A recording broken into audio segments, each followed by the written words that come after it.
нийслэлийн хэмжээнд 245 багшийн орон тооны багш одоо бас дутагдaltaй байна гэсэн судалгаа гарсан. Энэний дагуу бол бас боловсролын газраас бол сонгон шалгуулалт бол хийгдээ явж байгаа юм байна. За өнөөдрийн байдлаар бас яг багшлах боловсон хүчин дутагдaltaй сургууль гэх юм бол Эрдмийн оргил сургууль, цогцлог сургууль ихт багшлах эрхгүй дөрвөн багш ажиллаж ирсэн юм байна. За 119 дахь сургуульд бол багшлах эрхгүй 2 багш. За 5, 11, 24, 84 дахь сургуульд бол багаангийн багш. За иргэдэд технологийн багш, математикийн багш нар бол мэргэжлүүд ийм дутмаг байна гэсэн ийм хэн шалгалтын явцад бол ийм илэрсэн юм байна.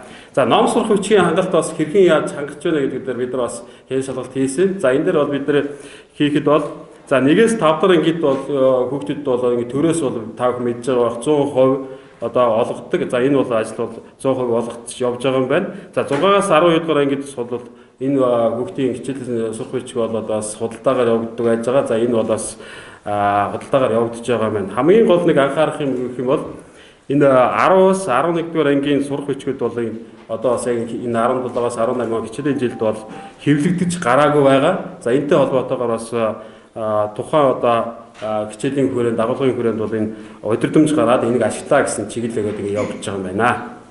За яг одоо яг 9 сарын 1 гэхэд одоо яг хичээлд жамжихгүй гэвэл 14 дугаар сургууль 133 дугаар сургууль байж байгаа. Засварын хувьд бол ерөнхийдөө улсын төсвөөс, нийслэлийн төсвөөс, дүүргийн төсвөөс гаргасан цэцэрлэг сургуулиуд урсгал болон их засварууд хийгдэж байгаа. Энэ дээрээс яг их засварыг бол санхүүжилтөнд ороодож хийгдээд ганц 2 цэцэрлэг дээр будагных нь ажил одоо 90% орсон болохоос биш яг хичээлийн шинэ жилийн бэлтгэл үйл ажиллагаагаар хүлээж авахгүй одоо энэ засвараас болоод хойшлогдож байгаа цэцэрлэгүүд бол байхгүй. Зөвхөн сонгон хайрхын дүүргийн өргөтгөл 228 дээр өргөтгөлийн ажил нь 90% явж байгаа. 104 дугаар сургууль дээр мөн 90% явж байгаа. 9 сарын 10 дараа бол энэ өргөтгөлүүд нь одоо үйл ажиллагаа чигдэрч байгаа. За 84 дугаар сургууль дээр өргөтгөлийн барилга нь баригдаад дуусаад улсын комисс одоо яг ажиллаж байна.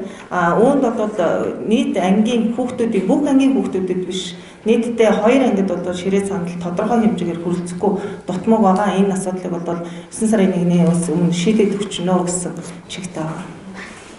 За нийслэлийн хэмжээнд нийслэлийн өмчийн харилцааны газартай үдийн цайны гэрээ хийж ажилладаг 108 сургууль байгаа. Энэ 108 сургуулийн гэрээг дүгнээд 20 сургуулийн гэрээс цуцлагдсан гэсэн асуудал байгаа. Одоо 20 сургууль дээр нийслэлийн өмчийн харилцааны газар сонгон шалгалтаа зарлааг байгаа. Тэгэхээр нийслэлийн хэмжээнд 20 сургуулийн үдийн цай хэрэгжүүлж аж ахуй нэгж сургуулиуд дээр очиж одоо гэрээ 3 гэрээгээ хийж ажиллаж эхлэх байгаа гэж ойлгож байна. За сургалтын орчин эрүүл ахуйн хувьд бол ерөнхийдөө цэцэрлэгүүдийн хувьд бол хавар засвараа хийгээд их цэцэрлэгүүд хавар засвараа хийгээд орцсон байгаа. Сургуулийн хувьд бол ерөнхийдөө засвар нь дууссан эрүүл ахуйн орчин гайг байгаа.